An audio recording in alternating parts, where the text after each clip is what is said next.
Alright, so now I'm going to kind of get into some questions that are. So, right now I'm doing an ethnographic study with you guys, or have already done, like, worked on these field notes and stuff. This is wrapping it up during these interviews.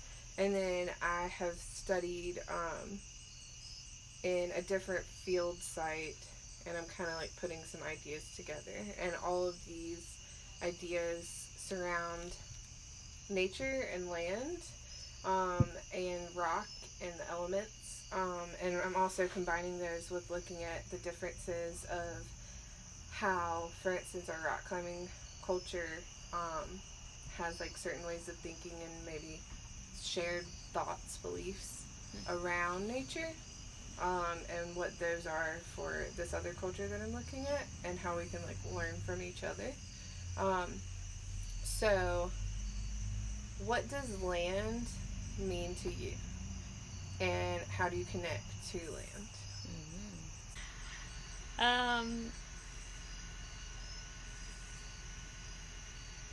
It's a good one.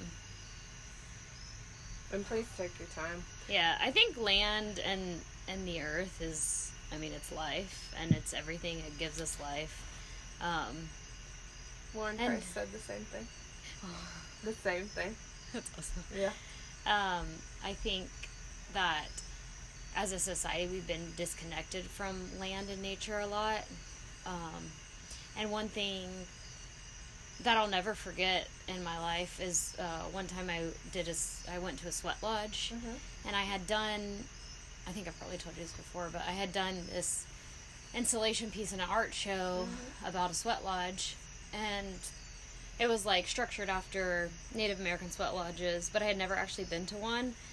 And years later, after the show, I actually went to one, and it was a lot more painful than I thought. Like the heat, and just the heat, and like it was crowded, just like skin touching skin. I was on the outer circle, and there was an inner circle, and we were all huddled together. And like every time the water hit those rocks and produced the steam, it would like hit your skin and just burn. I felt like I was in the back, so I was the furthest away from the door. And I stayed in for all 4 rounds, and it was like the most intense thing I think I've ever experienced. But I remember I could reach my fingers out of the hut a little bit, and it like kind of gave me life.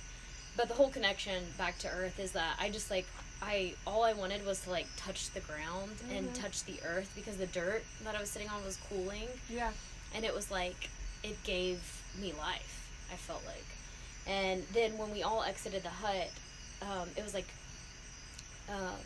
dusk, and we all the women, it was a women's only, just like laid on the ground, and it was like this beautiful picture of light, of the earth and the ground and the land giving you life, because it was like the grass was slightly damp, and I guess there was dew on the ground, and it was just like laying on it like gave you life, and it was just such a cool picture, and that connection to the earth that we have, and I think that sometimes we forget.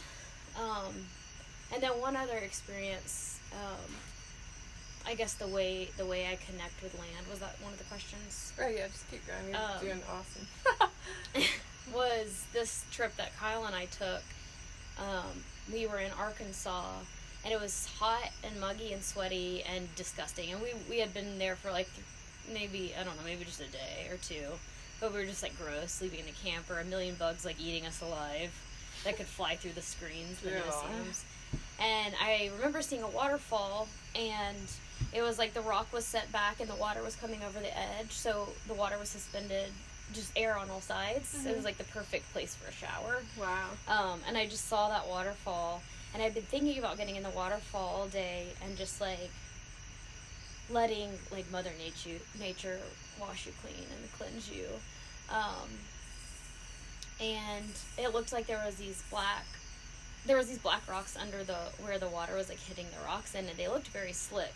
And so I was like nervous about getting under there, and plus I had seen like literally 4 snakes that day. But I was like, I gotta just do it. And so I took off all my clothes, and I got under that like falling water stream. that was just like it was like just a perfect shower. And I just remember like standing there, and I felt free and just so connected to Mother Nature. It was really beautiful. And it was just like cleansing, you know. It was like we can be connected in a way, and then just also being naked outside, it feels really right. And and just like having that connection with the water and the rocks. That moment was very freeing. And then Kyle joined me, and and then it was like after we just felt 100% different. So it's just like finding little joys and things in nature that we like take for granted so often, that really like give us life. Whether it's like gardening or, you know, showering or jumping in a river, and if you don't have access to a bath, then use the river. You know, it's there for us to like obviously take good care of, but also to like enjoy what it gives us. I love this. One thing that I am from my other site, my ethnographic site, I am writing a narrative about someone who, it's a professor of mine who I saw dip down into the kind of lefty river near Cherokee, and we were all gathered together about to have a Cherokee traditional like meal together, and he was like, "I'll be right back, I have to go say hello to the river." Oh, and it was like, wow, dude, that's what? You know, it caught us off guard. And he took off his sandals and he went probably to his knees or so into the river, and with his face, and looked up.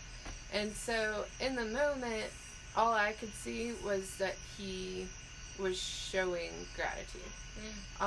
But I've done some work and talked with him and stuff, and have found that there's an indigenous belief, and now, I mean, it turns into a practice, that, like, we're in our mother's womb for 9 months, then we follow the water out. So, just as, like, realistic and real as that is, not just, like, spiritual or romanticizing the idea of it, but truly we're following the water out of the body into the world, and life is that source throughout our whole lives.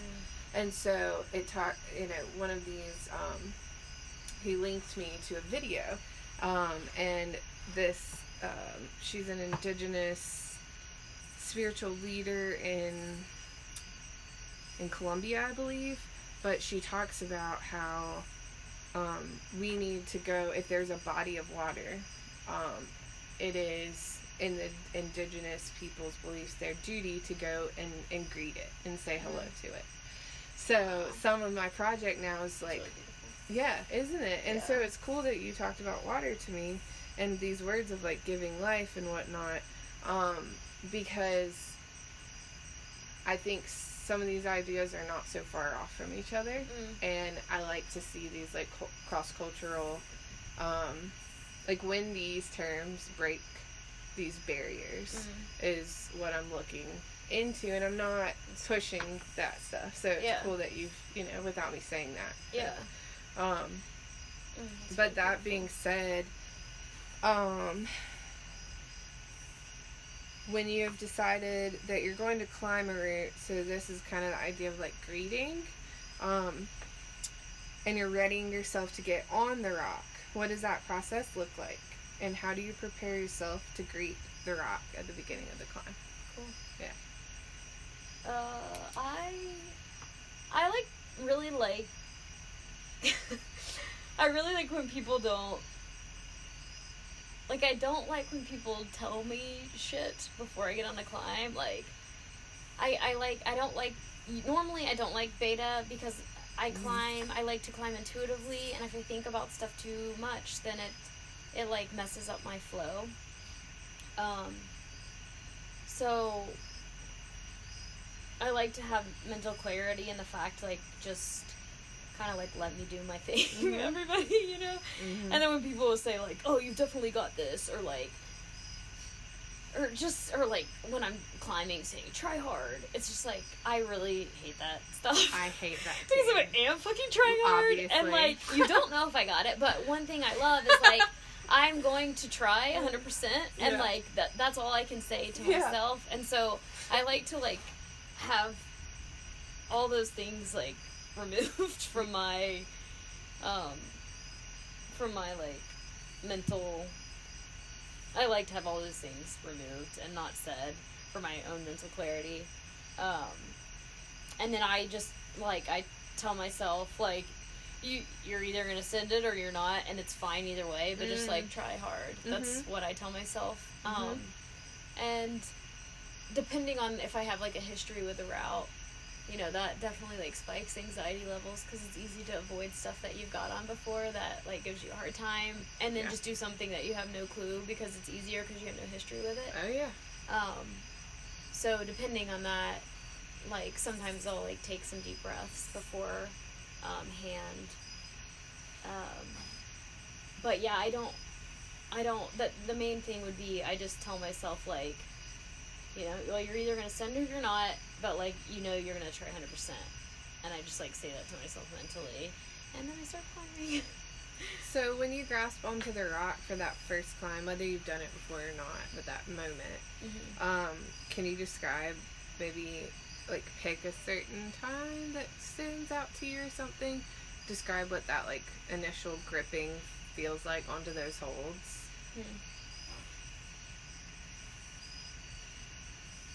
I think one route that stands out in particular is this climb called Wristlets at Foster Falls in Chattanooga. How do you spell it? Wristlets, I think. Okay.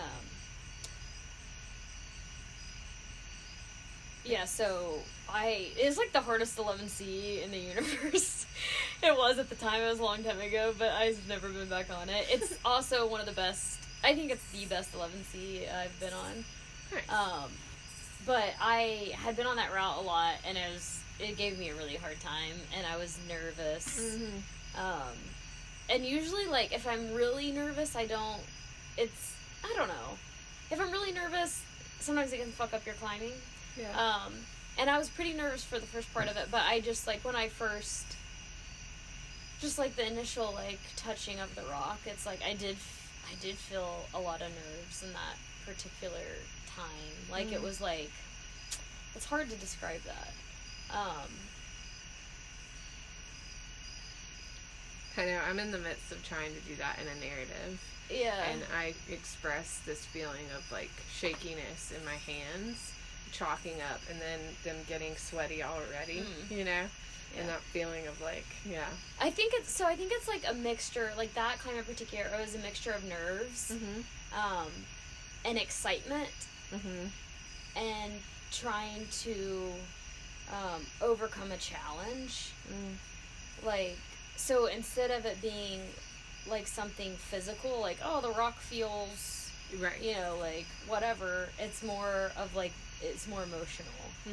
So like when you touch the rock, these emotions arise, and with that climb in particular, it was like the nerves, the excitement, the challenge,